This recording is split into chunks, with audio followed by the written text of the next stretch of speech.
श्री सद्गुरुनाथ महाराज की जय। संत सखूबाई। कृष्णातीरी करवीरपूर येथे एक ब्राह्मण राहत असे. त्याच्या घरात तो, त्याची पत्नी, मुलगा व सून अशी 4 माणसे होती. सुनेचे नाव सखू असे. सखूला सासू अतिशय छळे, तरी तिचा त्रास मुकाट्याने सहन करून पांडुरंगाच्या चिंतनात ती दिवस घालवीत असे. एके दिवशी सखू नदीवरून पाणी घेऊन घरी परत येत असता पंढरपुरात जाणारा यात्रेकरूंचा समुदाय तिच्या दृष्टीस पडला. तेव्हा आपण पण पंढरपूरला जावे असे सखूला वाटले. लगेच तिने आपली घागर शेजारीच्या स्वाधीन केली आणि ती यात्रेकरूंच्या बरोबर पंढरपूरला चालली. शेजारीने एकाचे 4 करून सखूच्या सासूला सांगितले. आधीच ती तापट स्वभावाची, त्या शेजारीचे ते सांगणे, त्यामुळे विस्तवावर तूप ओतल्याप्रमाणे तिचा संताप अधिकच भडकला. तिने आपल्या मुलाला बोलाविले आणि आत्ताच्या आत्ता जाऊन सखूची वेणी धरून तिला फराफरा ओढीत आण आणि ह्या खांबाला चांगले आवळून बांध असे सांगितले. तसेच 15 दिवसापर्यंत कोणीच तिला अन्नपाणी द्यावयाचे नाही असे बजाविले. मुलगा आईच्या आज्ञेत वागणारा असल्याने त्याने लगेच तिची गोष्ट अंमलात आणली.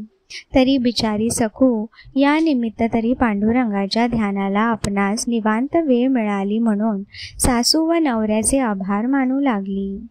तसेच आपल्याला एकदा दर्शन देऊन पावन करण्याविषयी ती पांडुरंगाची प्रार्थना करू लागली.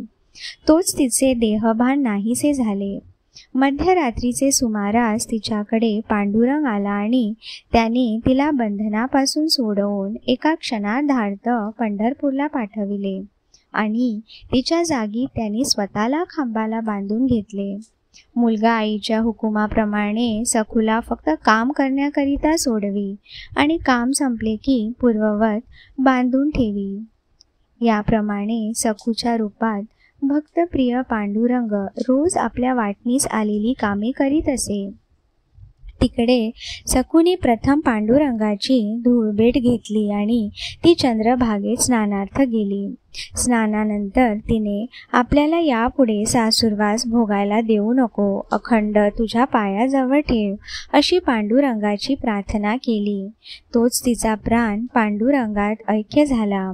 सखूच्या गावच्या वारकऱ्यांना ही बातमी लागल्यावर ते तेथे आले. त्यांनी सखूचे प्रेत दहन केले. तेव्हा रखमाईला वाटले की पांडुरंग सखूसाठी तिच्या घरात राहिला आहे, तेव्हा आपण तिला जिवंत करावे, म्हणजे पांडुरंग लगेच परत येईल. म्हणून तिने सखूला जिवंत केले आणि तिला तिच्या घरी पाठवून दिले. सखू जेव्हा नदीवर जाऊ लागली तेव्हा नदीवरून आणलेली घागर पांडुरंगाने तिच्या हवाली केली आणि तो अदृश्य झाला. इतक्याच पंढरीला गेलेले यात्रेकरू सखूच्या घरी आले आणि सखूच्या सासूपुढे त्यांनी सखू मेल्याचे वर्तमान सांगितले. तोच बाहेरून सखू पाण्याची घागर घेऊन दारात आली.